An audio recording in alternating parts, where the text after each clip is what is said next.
bom voltar aqui. Não sei quantas estavam quando eu tive pela primeira vez, mas eu estava grávida. Queria muito ter trazido minha filha para vocês conhecerem, mas não foi possível dessa vez. Mas espero que de uma próxima dê certo. Muito bom voltar aqui, viu, gente? Agora, aqui. Fazer primeiro uma experiência. Queria que vocês prestassem. Hoje não tem PowerPoint, então espero que ninguém fique com sono, nem nada. Todo mundo tomou café, né? O que tem aqui? Vocês conseguem ver? E aqui é coca. Eu vou fazer o seguinte, ó. Se eu apertar os copos, o que vai sair deles? Sério? Não vai mudar? Se eu fizesse essa pergunta para minha filha, ela ia ficar... Ela já ia ter metido a mão.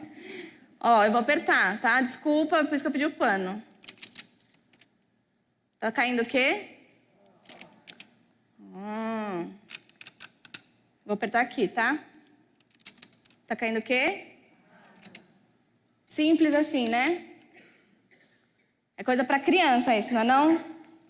Mas quando a gente vê na prática, às vezes a gente quer que seja... Que daqui saia água, às vezes, e aqui saia coca, ou saia com coisas completamente diferentes do que estão dentro. E é um pouquinho disso que a gente vai falar hoje. O nosso coração, quando ele é apertado, quando ele é sacudido, quando ele é colocado à prova, só vai sair o que está dentro dele. Não vai sair nada diferente. Não tem como a gente reagir, falar, fazer nada do que já não está lá dentro. Eu sei que vocês já tiveram várias palestras sobre doçura no falar, graça no falar. Hoje mesmo, com a minha amiga Priscila, realmente foi um desafio muito grande para todas nós. E aí eu queria propor algo que vai muito além de um falar, simplesmente, mas a gente vai falar um pouquinho sobre um aconselhar, um ensino que faz parte disso, que a gente nunca vai conseguir que saia de nós algo que não está lá dentro, tá? Então vamos abrir comigo em Colossenses. O texto é curtinho, então a gente vai estudar bem profundamente esse versículo, tá bom? Espero que a palavra de Deus ela fale por si só e a gente consiga ser desafiada. Colossenses 3, versículos 16 e 17. Colossenses 3, 16 a 17. Eu vou ler na NVI, tá? Todo mundo conseguiu? Abriu, viu no celular, né? Que hoje em dia a gente nem pode mais só falar abriu, né? Digitou. A palavra de Deus diz o seguinte: habite ricamente em vocês a palavra de Cristo. Ensinem e aconselhem-se uns aos outros, com toda a sabedoria, e cantem salmos, hinos e cânticos espirituais, com gratidão a Deus em seu coração. Tudo o que fizerem, seja em palavra ou em ação, façam-no em nome do Senhor Jesus, dando por meio dele graças a Deus Pai. Eu li na NVI, mas agora, conforme eu vou falando, explicando um pouco esse texto, eu usei meio que uma tradução livre, tá? Que aí eu peguei do grego e vou falar exatamente como está no grego, porque faz uma diferença a ordem e a posição que o autor, né, que Paulo... A gente crê que foi Paulo que escreveu, ele dispôs, então isso faz um pouco de diferença, tá bom? Então, se tiver um pouco diferente da Bíblia de vocês, é só por conta disso. No grego está exatamente assim: a palavra de Cristo habite em vocês ricamente. Então, a ênfase cai na palavra de Cristo e o verbo é um verbo no imperativo. O que é um verbo no imperativo? É uma ordem, né? Então, não é algo para a gente discutir, não é algo para a gente negociar, é uma ordem, certo?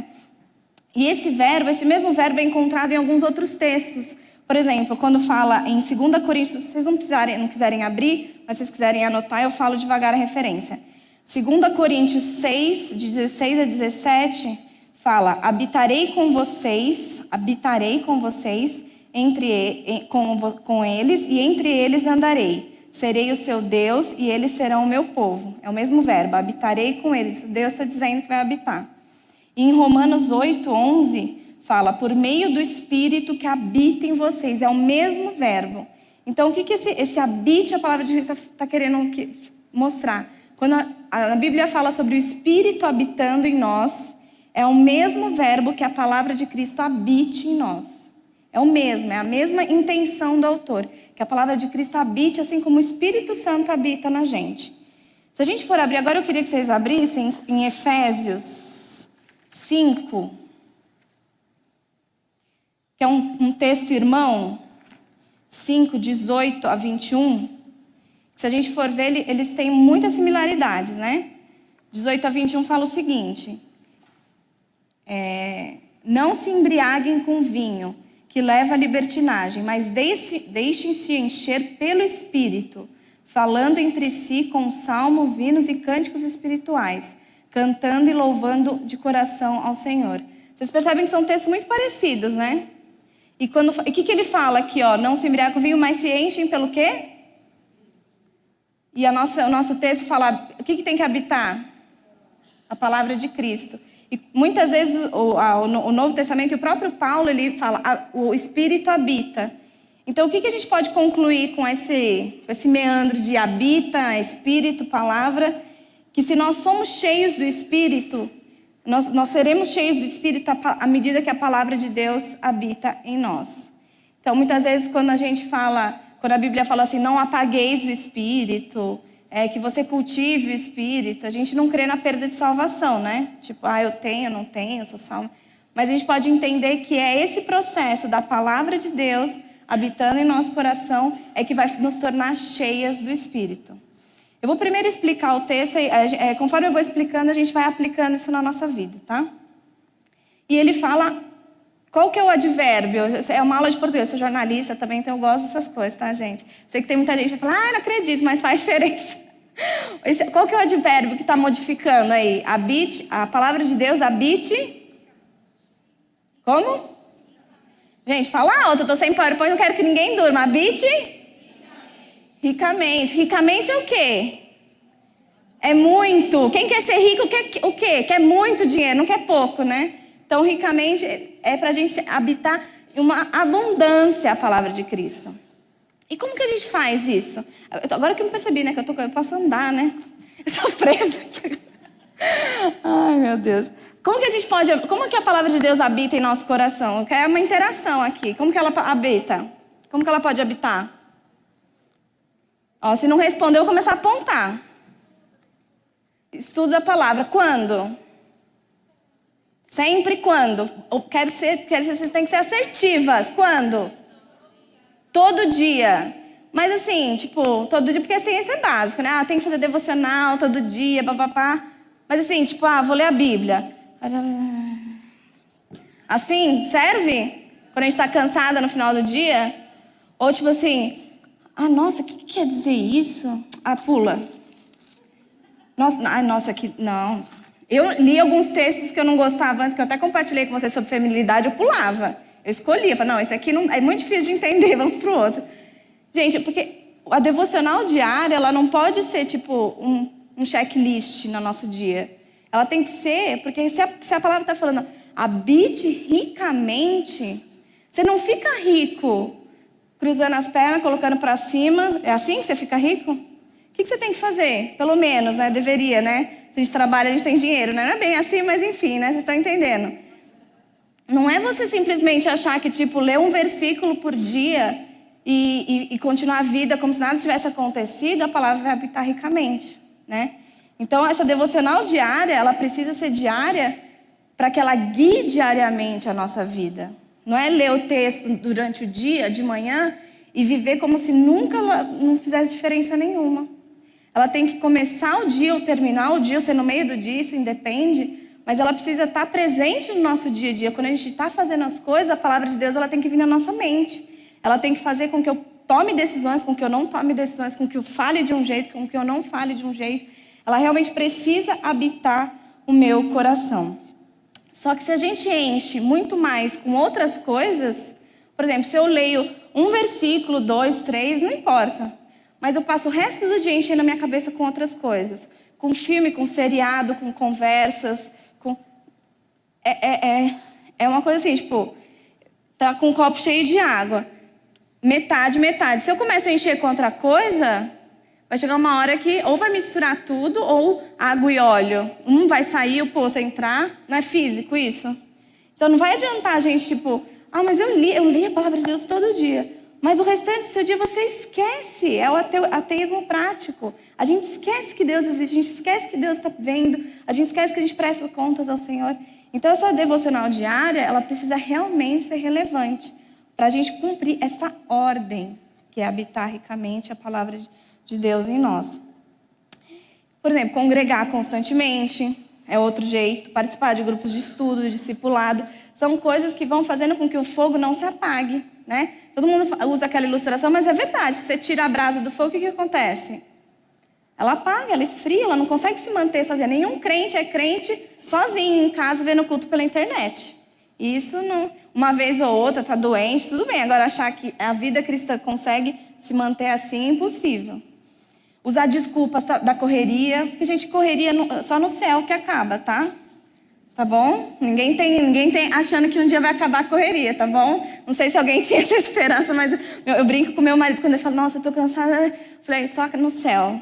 E no céu não é que vai acabar, é só que a gente não vai sentir o cansaço. Porque a gente vai trabalhar, não vai ficar cantando o dia inteiro, não. O cansaço constante. Ah, não, eu mereço, trabalhei tanto. Eu mereço agora colocar a perna para cima, ver um filme, relaxar, não pensar em nada. Essas desculpas não vão contribuir para que a palavra de Deus habite ricamente no nosso coração. É preciso ter um plano de ação. É preciso, assim, eu tenho acompanhado uma menina lá da igreja, e uma das coisas que eu tenho falado para ela é plano de ação. Porque a gente tem o desejo, não, eu quero fazer devocional todo dia, eu sei que é importante. Tem gente que fala isso, gente, a vida toda e não muda. Eu ouço isso, tipo, da mesma pessoa, tipo, há 2 anos, como está a vida devocional? Ah, vai indo. Gente, que isso? 1 ano assim, 2 anos assim, 3 anos? Não, para tudo. Tem alguma coisa muito errada, é plano de ação, não dá para ficar. A vida vai passando e as coisas vão acontecendo e não muda. Tem que ter um plano de ação e tem que ter alguém que cobre e fala, olha, me cobra, eu tenho dificuldade nisso, me ajuda. Porque é uma ordem, a gente não tem essa opção de que a palavra de Deus não faça parte do nosso dia.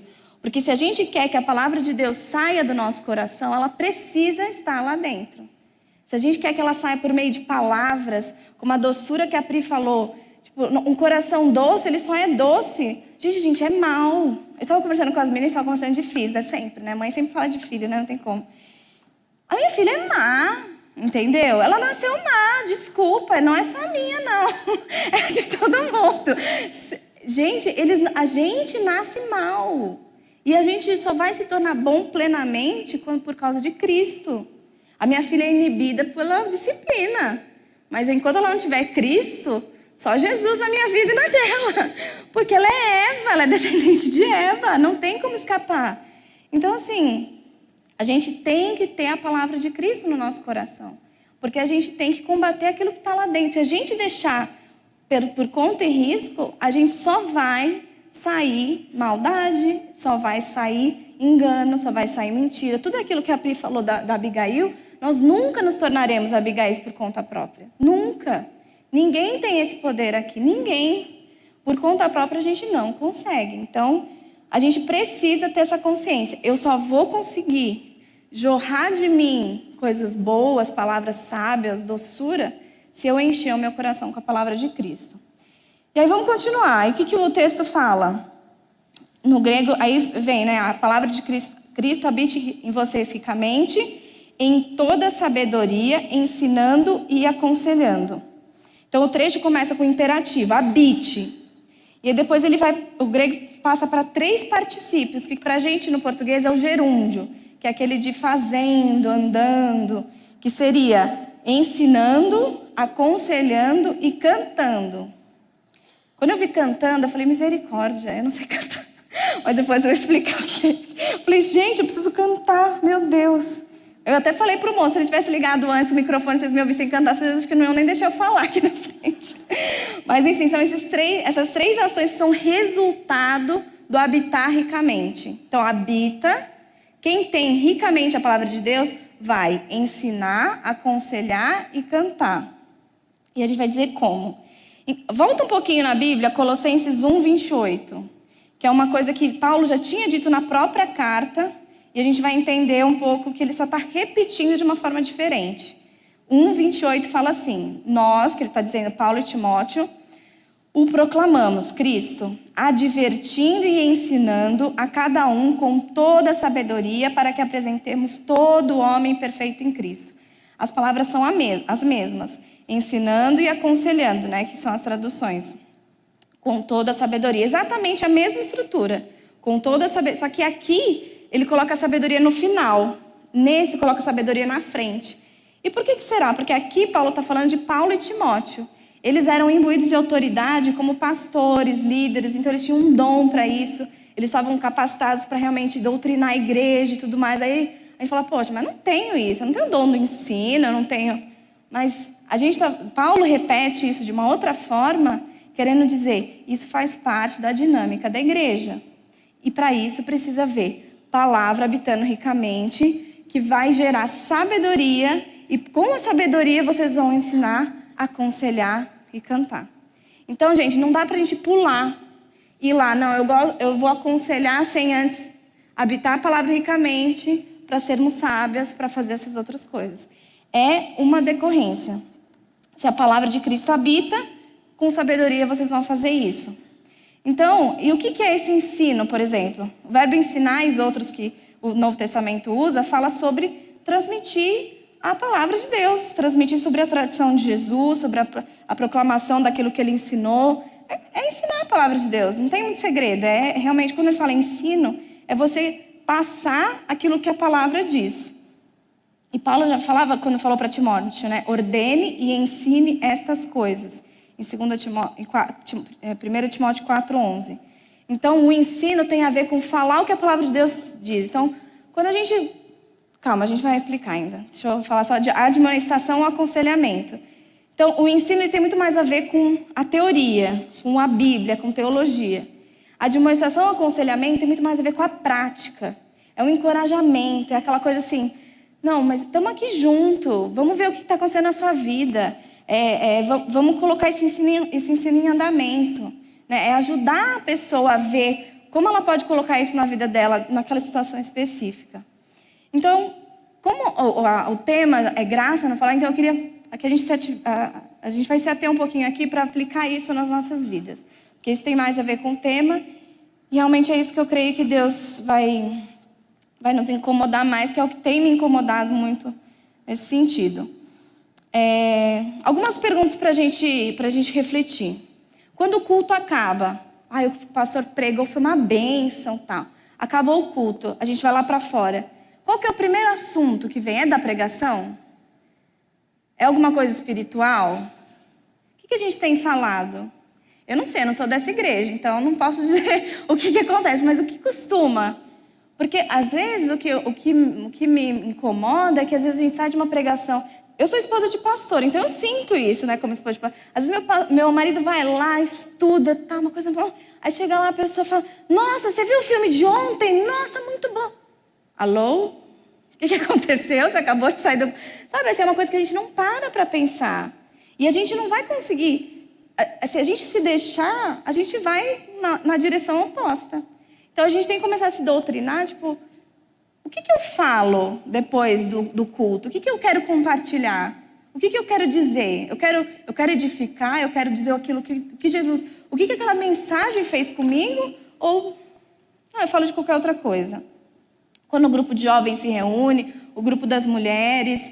Não que, só temos que falar da pregação. Não é isso. Mas, por exemplo, quando você está compartilhando alguma coisa... Fala das lutas, daquilo que Deus tem feito, de como você depende do Senhor. Encoraja alguém. Às vezes você está falando alguma coisa que você não tem nem ideia de que aquilo pode encorajar a pessoa que está ouvindo. Mas são coisas espirituais, são coisas que vão engrandecer, vão glorificar a Deus. Às vezes a gente fala de coisas tão triviais, tão sem importância, que poderia não ter sido falado. Melhor todo mundo sair mudo.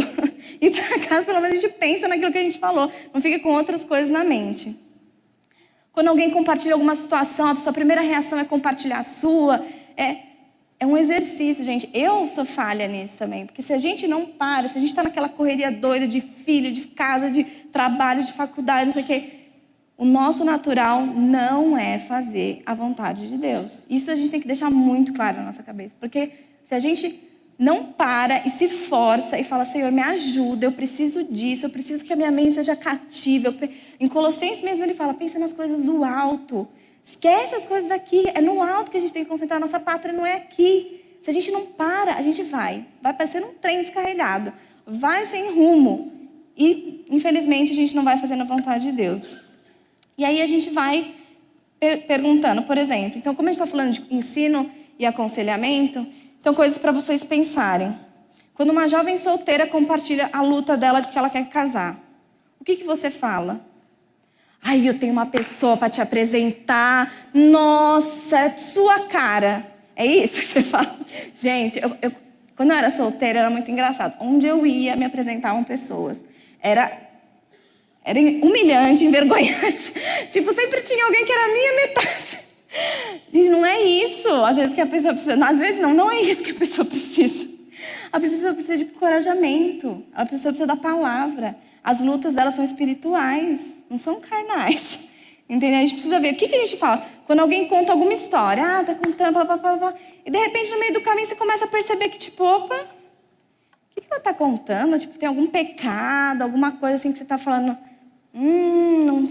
Mas aí você fica assim, aquela cara de paisagem, né? Tipo, não vou falar nada, porque, né, não sei. Gente, se é irmã em Cristo, não é para ficar quieto com cara de samambaia. Tem que falar. Como assim? Eu sou cara de pau. Eu pergunto mesmo. Eu falo, o quê? Você foi com quem? Mas o que você estava fazendo lá? Por que você foi com essa pessoa? Tipo assim, a pessoa começa a ficar constrangida. Mas e daí? Ela é minha irmã em Cristo. O meu papel é ensinar e admoestar com a palavra. Não é o que eu penso. O que eu penso pouco importa. O que eu falo, não, mas por que você fez isso? Mas não entendi, porque às vezes pode ser um engano. Pode ser que a pessoa, não, você entendeu errado. Ótimo, maravilha.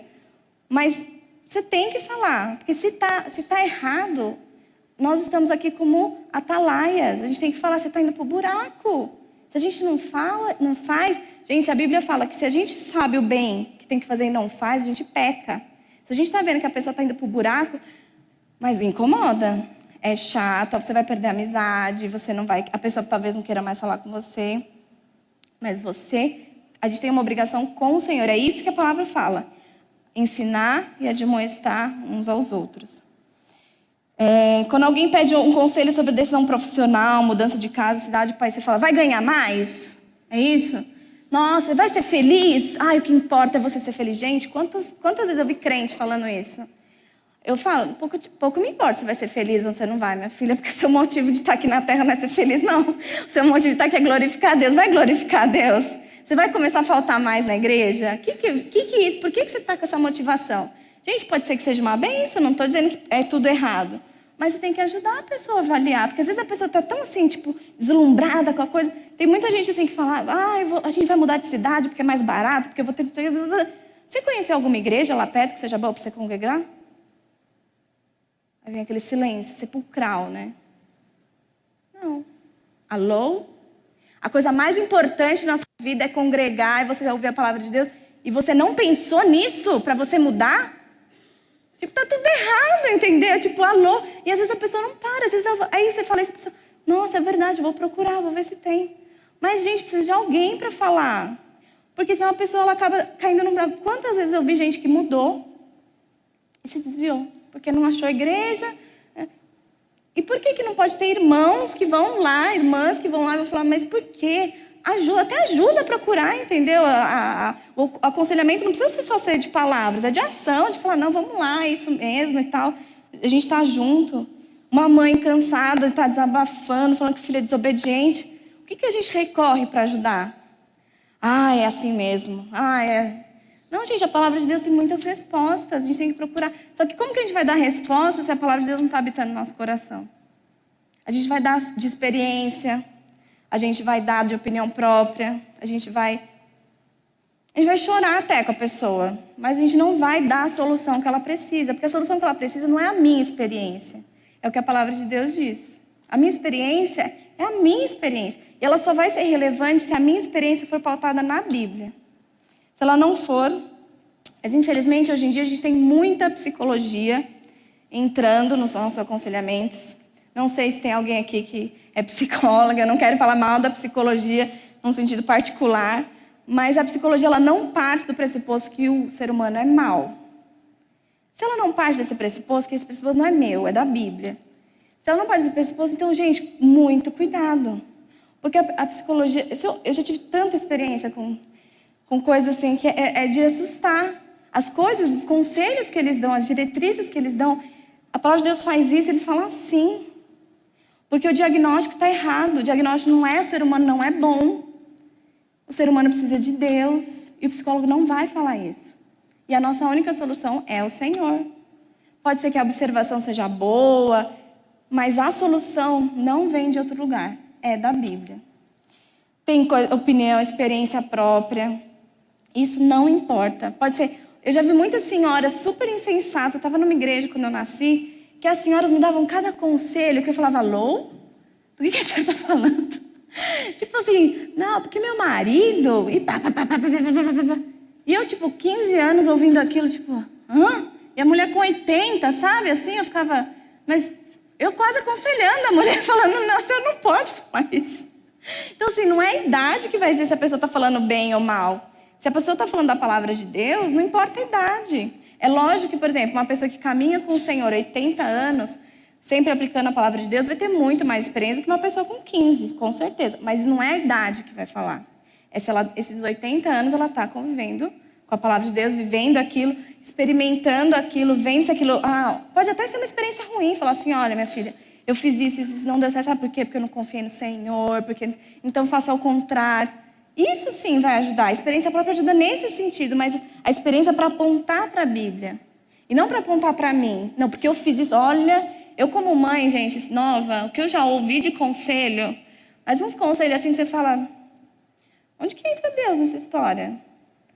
Não entra em lugar nenhum, então eu não quero. Porque eu quero fazer aquilo que Deus tem para mim. Então a gente está mais preocupado em ter amizades que edificam, ou a gente está sendo guiada pelo mundo? Porque o mundo, a amizade, é festa, é happy hour, é tudo, é legal. Vamos dar conselho. Meu namorado, não sei o quê. Termina mesmo, casamento, acaba mesmo. É assim que é a amizade do mundo, não é? Você está cansado, divorcia, seja feliz, vai viver sua vida. Mas não é isso que a palavra de Deus fala. Então a gente tem que pensar assim, o que eu estou falando para as pessoas? Como que eu estou direcionando? O que eu estou oferecendo? Eu estou oferecendo o que está dentro de mim? Mas o que está dentro de mim? É a palavra de Deus ou é a minha opinião? É o que eu acho, a minha experiência? Então a gente tem que começar a lembrar a verdade, mas para isso a gente tem que ter isso na mente.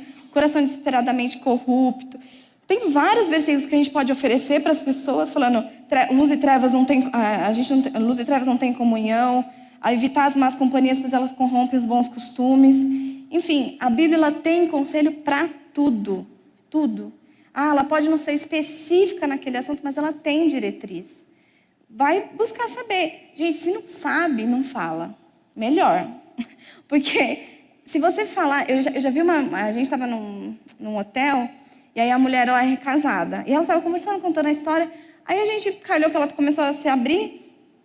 E aí a gente falou assim, mas a Bíblia ela não apoia o recasamento, né? Mas meu pastor falou que eu podia. Aí eu recasei. Eu estava na dúvida, não queria. Mas aí meu pastor, você tem que ser feliz. A Bíblia não condena. Gente, isso vai cair sobre a vida desse homem. E não só isso, quantas outras coisas? Pode ser, não, mas fulano falou que está na... Lógico que ela tem a responsabilidade dela. Eu acho que a gente não pode tirar a responsabilidade da própria pessoa. Mas a gente também vai ter responsabilidade diante do Senhor. O que a gente está incentivando os outros a fazer? Será que a gente está incentivando os outros a se parecerem mais com Jesus? Ou será que a gente está falando aquilo que está no nosso coração? E o que está no nosso coração? Né? Então a gente tem que realmente unir essas coisas... Aquilo que vem de dentro, que é a palavra de Deus, a sabedoria que a palavra de Deus vai nos dar. E a gente só tem que ser um canal, aquilo que passa e flui, e vai, e o Espírito Santo faz. O nosso professor, o Marcos Branconato, eu gostava que ele falava assim, o meu papel é abrir a jaula do leão, deixar o leão fazer a festa. Porque o leão é a palavra de Deus. Ela que vai destruir, e vai fazer o trabalho dela. O meu papel é só abrir a jaula. É isso que a gente tem que fazer. A gente só tem que abrir a boca e falar aquilo que a palavra tem. Como que vai atingir? É o Espírito Santo que vai agir. Mas a gente precisa ter isso em mente. O que nós estamos falando nos nossos aconselhamentos. E se a gente não tem ainda, mas vocês concordam? Por exemplo, o pastor, ele não vai ter acesso a todas vocês como vocês mesmas vão ter entre vocês, concorda? Que é naquela conversa do bate-papo, que você vai ver alguma luta, alguma dificuldade, e às vezes até algum problema que tipo, a pessoa nem sabe que é um problema. Mas é naquele bate-papo do cafezinho, da conversa, o pastor não tem acesso a tudo isso. Se vocês não forem as irmãs para fazer com que a edificação dessa igreja aconteça, se colocar à disposição, o pastor não vai conseguir fazer isso sozinho. E é isso que a Bíblia fala. Paulo, ele fala, o papel do pastor e dos líderes é um, mas a igreja, ela funciona com essa dinâmica. Aconselhar mutuamente, ensinar. É assim que a igreja vai crescer e se fortalecer. E o segundo resultado, né? Primeiro é ensinando e exortando e depois cantando salmos, hinos e cânticos espirituais com gratidão. Uma coisa que me chamou muita atenção no livro de Colossenses é a questão da gratidão. Ela em várias variações, ela é falada 17 vezes nessa carta. É uma coisa expressiva para uma carta tão pequena, né? Então, eu creio que Paulo ele queria enfatizar que a gratidão, ela é como se fosse uma blindagem no nosso coração. A Pri até chegou a falar alguma coisa a esse respeito. Se a gente é grato a Deus, a gente consegue se blindar de alguns pecados, a gente consegue fazer com que alguns pecados não invadam o nosso coração. E os cânticos com gratidão, eles vão realmente expressar a Deus um coração cheio da palavra dele. Quando Paulo ele fala, né, quando eu comecei a estudar, ele fala salmos, hinos, que são categorias diferentes, né, o que é essas coisas? Pouco importa, né? Os comentaristas quase todos falam assim, é uma divisão e tal, mas o que Paulo quer falar assim, em todo momento de louvor, na igreja, principalmente, que ele está falando mais de uma coisa pública, mas eu creio que a gente pode aplicar isso no particular também, em todo momento você tem que cantar com gratidão a Deus em nossos corações. Porque o momento de louvor não é simplesmente o momento da gente cantar, é o momento da gente expressar para Deus aquilo que está no nosso coração. Então, salmos, podia ser os salmos, né, bíblicos, hinos cristãos, cânticos espirituais, algo mais guiado pelo Espírito Santo. Pode ter essa divisão, mas não é isso que realmente importa. É mais essa disposição do coração. Né? Como que a gente canta? Né? É toda uma decorrência do apitar a palavra, de você ter essa vida com sabedoria. E o cântico é algo também que você vai expressar com seus lábios aquilo que está dentro, aquela gratidão. Mas que tipo de música a gente desperta o nosso interesse? Será que a gente tem um gosto muito específico? Será que quando a gente escolhe as músicas, quando a gente se apaixona pelas músicas, quando a gente quer cantar algumas músicas, o que tem motivado? É o louvor a Deus ou o meu gosto pessoal? É uma gratidão que brota, que flui do meu coração? Ou é alguma coisa muito mais particular, que vai falar ao meu coração simplesmente? Como é a minha postura durante um louvor comunitário? Será que realmente quando as meninas estão aqui se dedicaram, ensaiaram, então ministrando louvor, será que realmente a minha mente está pensando, é aquele momento que a mente... Porque mulher tem isso, né? A gente começa a fazer checklist com a mente, começa a lembrar daquilo tudo que tem que fazer. A gente tem que cuidar, porque esse momento é um momento muito importante. A Bíblia tem 2 textos específicos que falam sobre o cântico comunitário. Né? Então a gente precisa lembrar que isso é uma parte importante para o Senhor. Não é para a gente. O culto nos trata de nós. Se trata do nosso Senhor. Então, será que esse momento é o momento de eu realmente expressar gratidão a Deus? De falar, Senhor, o Senhor merece que eu cante com o meu coração, com a minha mente, com tudo que eu tenho, porque o Senhor me dá muito, o Senhor me dá mais do que eu preciso. É isso que tem motivado os nossos corações? Ou a gente sempre chega na presença do Senhor pedindo, sofrendo, clamando? Não que a gente não possa fazer isso, mas é sempre assim? Ou a gente também tem essa disposição de agradecer, de realmente pedir, de querer agradar ao nosso Senhor? E aí, para fechar essa ideia, é muito interessante que vem o versículo 17. Né? Vamos lá, Colossenses 3, 17. Alguém pode ler para mim?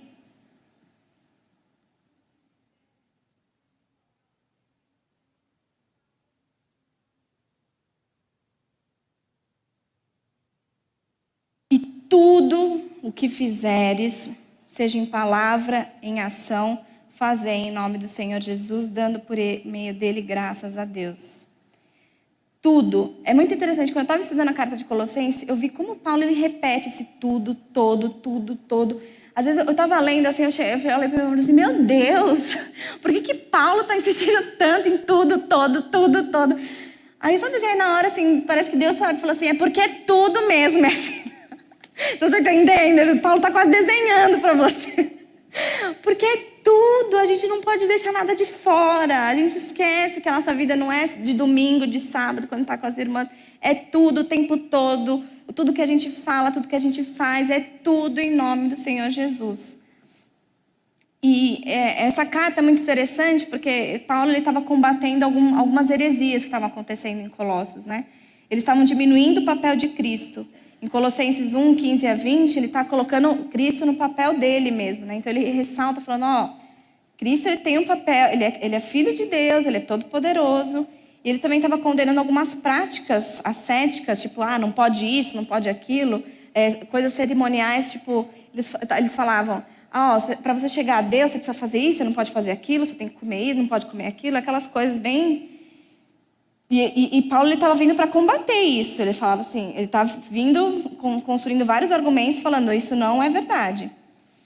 E é como se eles estivessem dizendo assim, Cristo não dá plenitude de conhecimento, santidade, poder e alegria. Para atingir essa plenitude, além de crer em Cristo, vocês têm que seguir normas, regulamentos, vocês têm que fazer várias coisas. E aí vocês vão conseguir felicidade, maturidade. Era isso que aqueles falsos mestres estavam falando.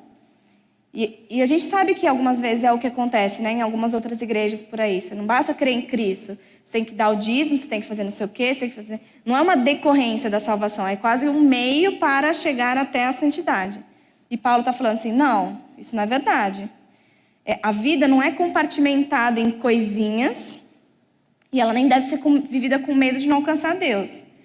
Mas uma frase muito interessante que eu queria ressaltar, que fala, um autor de um comentário falava assim, que nós temos que viver em harmonia com a sua vontade revelada, em sujeição à sua autoridade, na dependência do seu poder.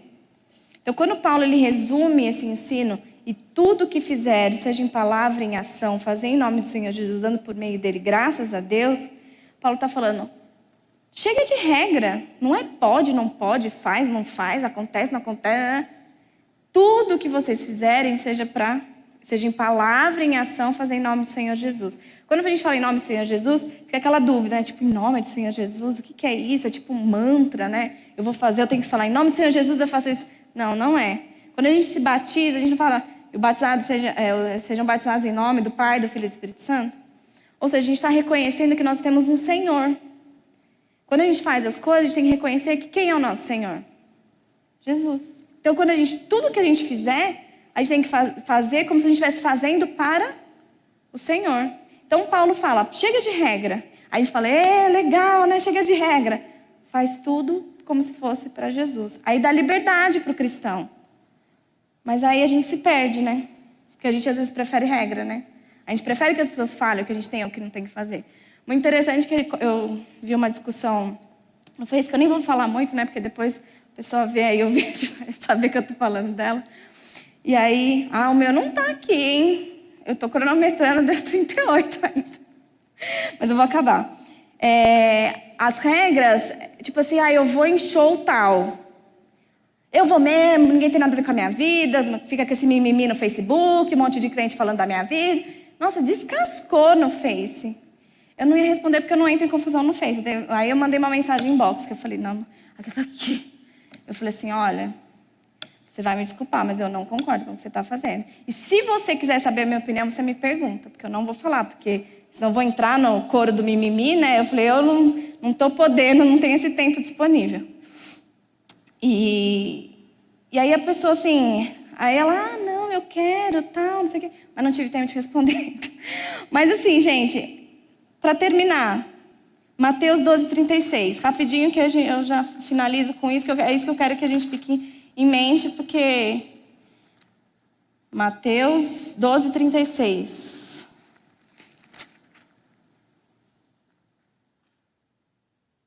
Mas eu lhes digo que no dia do juízo os homens haverão de dar contas de toda palavra inútil que tiverem falado.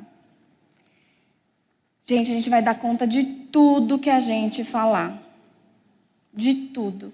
E a palavra inútil aqui é, tipo, Palavra que não tem serventia. A tradução pode ser sem trabalho, sem... Sabe assim, tipo, falou, não precisava ter falado. A gente vai dar conta. Então, eu realmente espero que a palavra de Deus realmente norteie as nossas palavras, nossos aconselhamentos e tudo aquilo que a gente for falar para as outras pessoas. Porque só vai sair o que está lá dentro. Tá bom? Vamos orar? Pai querido, nós te agradecemos porque a tua palavra é suficiente para as nossas vidas.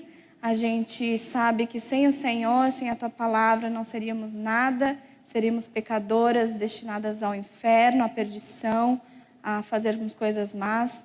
Mas cremos que o Senhor Jesus é aquele que nos salva, nos limpa, nos purifica, nos dá uma mente nova, um coração renovado. E que possamos, Pai, como filhas tuas, usar tudo isso que o Senhor já nos deu nas regiões celestiais, para que possamos edificarmos umas às outras, Senhor. Por favor, que realmente a tua palavra habite ricamente nos nossos corações, ó Pai, e que ela flua dos nossos lábios, ó Deus, de forma edificante, de forma que vá produzir frutos para o Senhor, ó Deus, para que o Senhor seja sempre engrandecido e louvado, seja em palavras, seja em cânticos, que os nossos corações sejam sempre repletos do Teu Santo Espírito, para que não só as nossas irmãs, ó Pai, sejam edificadas, mas que nós possamos alcançar aqueles que ainda estão perdidos, ó Pai, neste mundo, sem esperança, sem razão de viver, que realmente os nossos lábios, ó Pai, sejam usados como instrumentos, ó Deus, para transmitir a Sua graça e a Sua misericórdia, Pai. Usa-nos, ó Deus, tenha misericórdia de nós, em nome de Jesus. Amém.